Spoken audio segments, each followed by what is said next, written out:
ng Department of Foreign Affairs sa kanyang pagpakilala, Secretary Ricky Manalo. Please take your seats. And let me say what I have waited very long time to say. Aloha.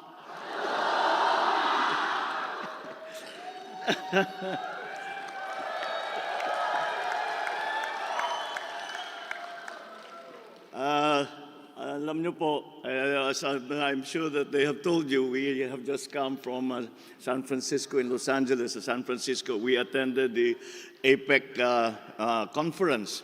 At yung mga lahat ng bansa na nakapaligid sa Pacific Ocean and in Asia were there, and it was very important for us to be there.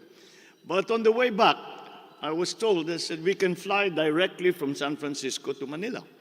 And I said, but Honolulu Hawaii is on the way. So I said, we have to go down, we have to land in Hawaii. I have to say hello to all our friends in Hawaii because Honolulu, Hawaii, holds the Filipinos and the Filipino Americans in Hawaii hold a very special place in my heart as for all the wonderful experiences that we had here with our Filipino compatriots. That's why, generally speaking, when I come up to speak, I start by introducing our delegation that are here with me. But since this is a special place and it has holds special memories, I will turn it around a little bit. I want to introduce you to them. These are the people that kept us alive for 6 years. We landed here in Honolulu with nothing. My family was flown from Malacanang Palace to Hickam Air Force Base. And when we finally moved to Makiki Heights, kayong lahat, nakikita ko kayo, nandun kayong lahat. I know they were always there. We had nothing with us. They kept everything to inspect everything.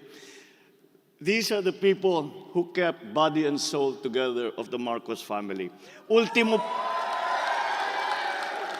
When I tell this story, people do not quite believe me.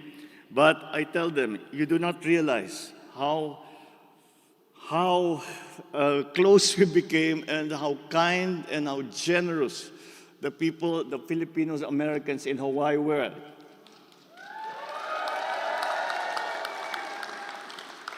PSC, mga PSC, dating PSC. Oh, kita mo?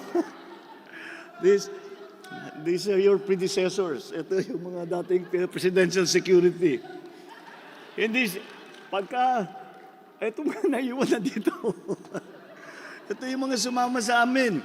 At they already found that place. Pati po yung nag-entertain sa atin, si Florante. Matagal siya nandito. Lagi kami magkasama ni Florante nung nandito kami. And as I was saying, when I tell this story, people do not believe it. They do not quite believe it. But we landed here with nothing. Even ultimo yung damit namin, silang nagbigay. Silang nagpapakain sa amin. Pati yung mga appliance doon sa Makiki, silang nagdadala. At pagka kami nalulungkot, sila ang nagpapasaya sa amin. Kung hindi sa inyo, palagay ko, wala na yung pamilyang Marcos. Kaya hindi ko makakalimutan. On behalf of my entire family, wala na yung aking ama. But when my mother found out that I was coming to Honolulu, he said, you make sure that you go back to all of those people who went out of their way to keep us comfortable, to keep us alive, literally alive. And that is something that I will carry in my heart, that the Marcos family will carry in our heart. We tell our children about this and how wonderful you all were to us in the time that we were here. We could not have survived that very difficult period if not for you. And that's why it was, when I was in San Francisco, I insisted we must pass by Hawaii, because even if I thank you every day for 1,000 years, it is not enough for all of the things that you did for us.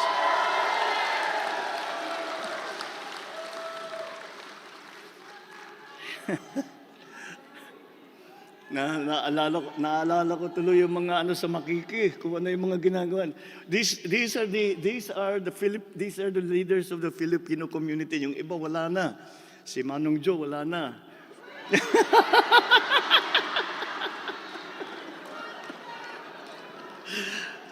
Wala na, tumanda na tayo lahat, Manong.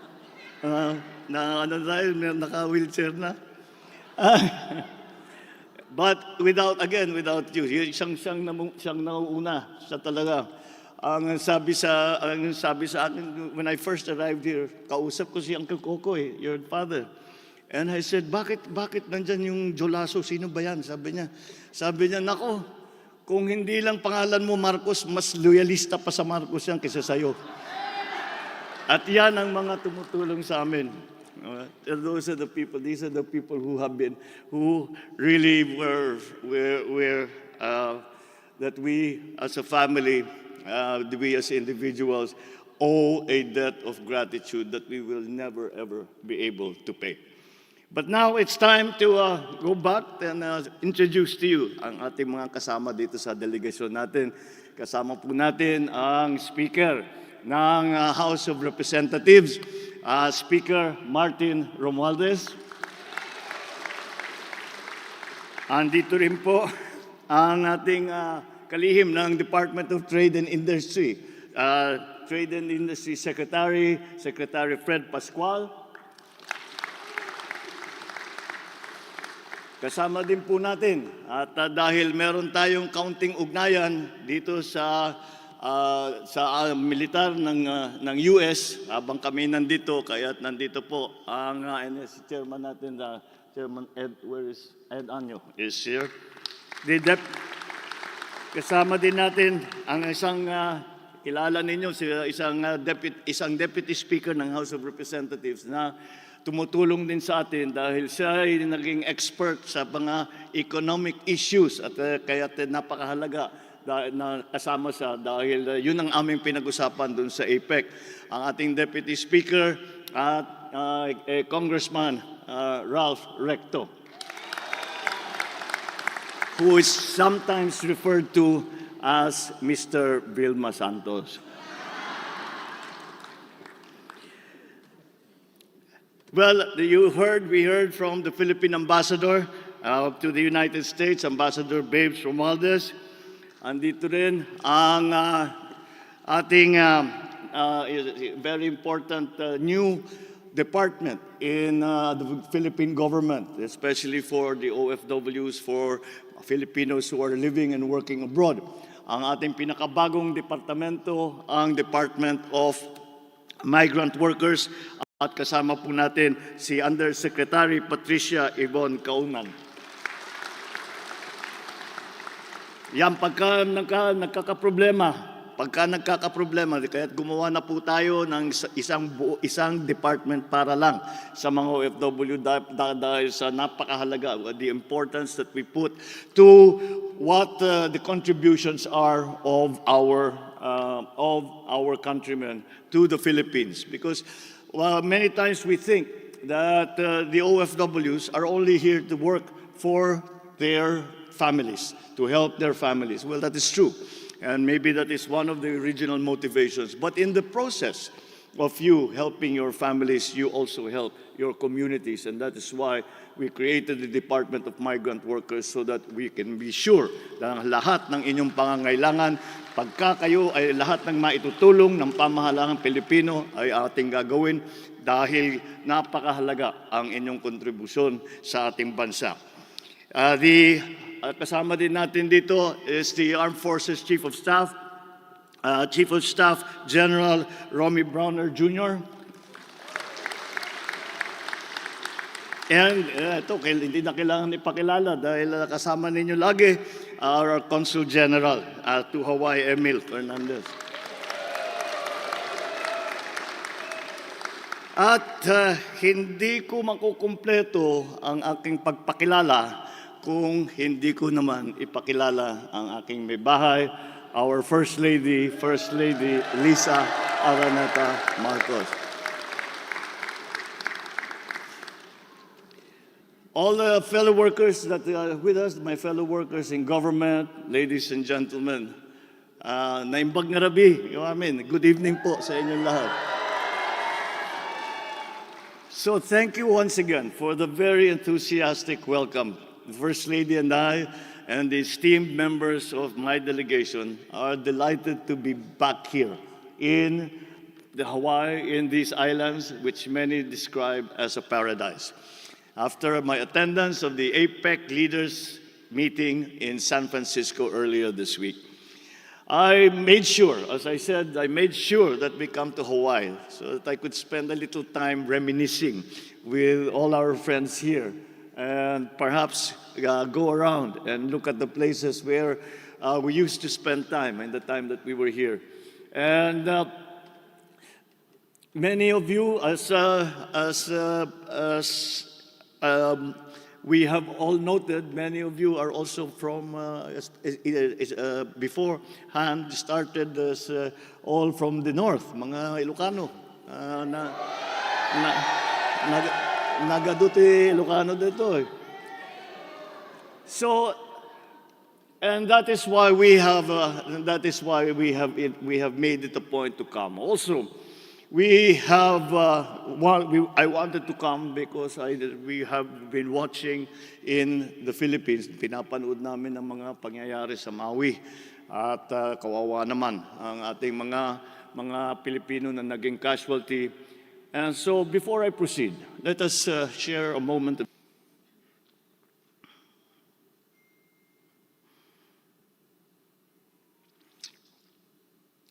We pray for strength and courage for the relatives and friends of those fatalities, as well as those who are still recovering and rebuilding their lives in the aftermath of that terrible disaster.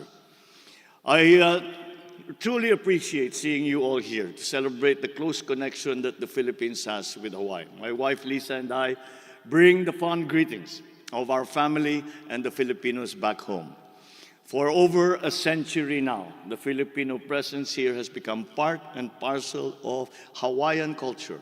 From the various industries, tourism, health, education, business, and political representation, the Filipinos' mark can be seen and felt, and indeed, even tasted. I know that Filipino cuisine is a staple even among non-Filipino friends and family now. And with 25% of the population of the state of Hawaii having roots in the Philippines, our rich and diverse culture has become deeply intertwined in the social fabric of the Aloha State. That is how deep the connection between us has been and will always be. Over the years, Filipino Americans and Filipinos have contributed such a great deal to Hawaii's economic development. Our connection began when 15 sakadas arrived in 1906 as plantation work. They left sa Lumagi Port in Ilocos Sur. Yun yung una. Kaya yung ating nung 2006 we were able to celebrate the 100th year at yung mga kamag-anak ng mga unang sumakay na immigrant workers, plantation workers dito sa Hawaii ay nakapag-celebrate kami kasama pa namin ang governor ng Hawaii noon. At dahil sa importansya na binibigay ng mga Hawaiano sa ating sa mga Pilipino ay hanggang Pilipinas nagkakampanya na ang mga American na kandidato ay para makuha nila ang boto ng Pilipino. At yan ang aming ginagawa nung nandito kami ni Manong Joe. At ino-organize namin ng mga Pilipino para naman mayroon tayong boses sa lahat ng mga nakikinig, lahat ng mga leadership ng Hawaii, ng Honolulu, at ng iba't ibang bayan sa ibang lugar. I remember talking to all of the governors and also the former mayor. If you remember, Mufi Haniman was the mayor for a while, and he was always saying that he's basically a Filipino. And that applies to not only the mayor but also all of the leadership na sila, lahat naman sila ay pinalaki ng Pilipino. Kaya malapit sa puso nila ang Pilipinas. Subsequently, Filipinos fought shoulder to shoulder with American soldiers during the war. We see now many very successful second and third generation Filipinos, as well as present-day migrants who are indelible, an indelible part of our society. Because of you, the Philippines enjoys a very positive image in Hawaii. Thank you for all that you do for our country. And this is a characteristic that I have found. This is a characteristic that I have found everywhere that I go. And over the many years that Filipinos have been working abroad, and not only in the United States, not only in Hawaii, pero kahit saan ako pumunta, ay unang-una sinasabi, ang gagaling ng Pilipino, ang sisipag, ang babait, mapagkatiwalaan, at ang gagaling pa mag-English. Mas magaling sa amin mag-English. Kaya't naman, kinikilala na ang Pilipino dahil sa inyo. It is because of your hard work. It is because of your talent. It is because of your graciousness and your affection for those that are around you. Ang laging nababanggit na katangian ng Pilipino ay masyadong matulungin. At ipinapaliwanag ko sa kanila na meron tayo kasama sa ugali ng Pilipino, sa kultura ng Pilipino, yung tinatawag na magiging bayanihan. At hanggang sa lahat ng pinupuntahan ng Pilipino, ay dala nila yan. Dala nila yan ng pagkabayanihan ng mga Pilipino at kahit na, sinasabi nga nila, kahit na hindi sa trabaho na, basta't may nangangailangan tumutulong pa rin. Kahit hindi Pilipino, ang nangangailangan ng tulong, tutulungan ng mga Pinoy.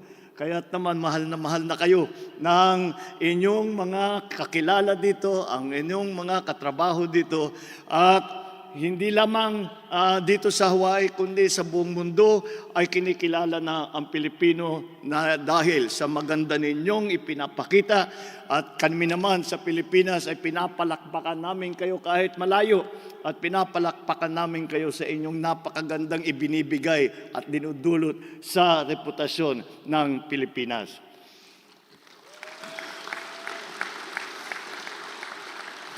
I cannot go further without giving another word of thanks. Alam niyo po, nung kampanya, nung last year, nung kami nahalal ni Inday Sara, ay hindi kami nakapunta rito, hindi kami makapagbiyahe. Gusto sana namin magkampanya kung saan-saan dahil sa dami ng Pilipino na sa abroad. Ay naisana namin. Ngunit hindi namin magawa dahil may COVID pa noon at hindi pa lumilipad yung mga eroplano kaya hindi kami makapunta kahit saan. Doon lang kami sa Pilipinas muna. And yet, I am told that I garnered 83% of the votes in Hawaii and in America Samoa during the voting exercise of last year. Kaya kailangan ko magpasalamat sa inyo sa inyong tiwala na ibinigay sa amin, sa tiwala at suporta at pagmamahal na inyong pinaramdam sa amin. Kahit na hindi kami nakarating dito, ramdam na ramdam namin. Nakikita naman siguro ninyo yung mga programa, mga rally natin dun sa Facebook at live stream namin para nga makita ng lahat ng ating mga kababayan. Hindi nga namin magawa, kaya gumawa kami ng counting replica noong kampanya para naman kayo na hindi namin napuntahan ay makaramdam kayo ng konti na aming karanasan noong nakarang halalan.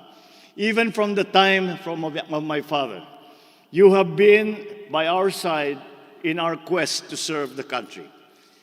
From the bottom of my heart, I must say that I thank you for trusting me, for believing in this leadership. In return, I and my administration will be hard at work and have been hard at work from day one to ensure that we accomplish all that we have set out to do. In San Francisco, I met with the leaders of other APEC countries where we discussed how to create a resilient and sustainable future for Filipino Americans, and all the people of the APEC regions by making our economies interconnected, innovative, and inclusive. And I urge them to leverage APEC's core values, collaborate with the private sector, align efforts with global economic initiatives with a view to expand representation, strengthening government-business relationships, addressing protectionism, intervening when the market fails while continuing to enhance cooperation on a broader scale. It has become a very important part of the transformation of the Philippine economy that we are undertaking. And why is it that we have to transform the Philippine economy? Because COVID changed everything. COVID changed the way we work. COVID changed the way we live. COVID changed the way we interact with one another. COVID changed the way we do business. And we have to adjust accordingly. And the strength will come from these partnerships that we create with our friends and allies from around the world. Starting with APEC, with ASEAN, pati na sa UN, lahat yan ay talagang nilalapitan natin para naman pagka mas marami kayo na nagkakapit-bisig na nagtutulungan, mas matibay at mas mabilis at mas magiging matagumpay ang inyong mga ginagawa. So the Philippines' participation in this regional organization promotes and helps us achieve our national objectives. So I am happy to share with you that the Philippine economy remains strong and positive. In 2022, our gross domestic product grew by 7.6% from 5.7% in 2021. And in the first half of 2023, our GDP grew by 5.3%, which, if you compare it with many of our Asian neighbors, we are doing better than most of the world. Not only Asia, but we are doing better than most of the world. And I'm confident we will achieve our target growth of somewhere between 5 to 7%, 5 to 6% for this year, because we have you and your full support with your trade missions, your various business pursuits. Our economic managers project our GDP to grow by a very good number from 2023 to 2028. Ang aming target po ay mula 2023 hanggang 2028 ay lumaki ang ekonomiya ng Pilipinas net about by 6.5 to 8.0%. We are closely monitoring domestic and external developments to make sure that whatever policy adjustments that are necessary are in fact being made. Employment and jobs in the Philippines are now at historic highs. Tourism growth areas are back in business. Investment, registration activities have significantly increased. Manufacturing activity has accelerated, contributing to the highest share of GDP at 18.7% is the contribution in 2022. We continue to closely monitor the impact of global economic slowdown and will facilitate diversification of external markets in order to expand opportunities for our exporters. We will still face many challenges in the economic sphere until next year, and in the following years, hopefully they will subside. But nonetheless, they will still be there. But you must rest assured that we are better equipped now and more resilient now to withstand various external and risks and challenges. With the active participation of all sectors of society, including overseas Filipinos, we can be on track in achieving social and economic transformation agenda towards a prosperous, inclusive, and resilient Philippines. There are so many things that we have to do. And that's why I cannot understate the need for us to be united. So I ask all of you, continue to be supportive of your government and of the Philippines. You have worked hard to build your lives here. You are the glue that holds us together. Let us keep traffic bustling between our two homes.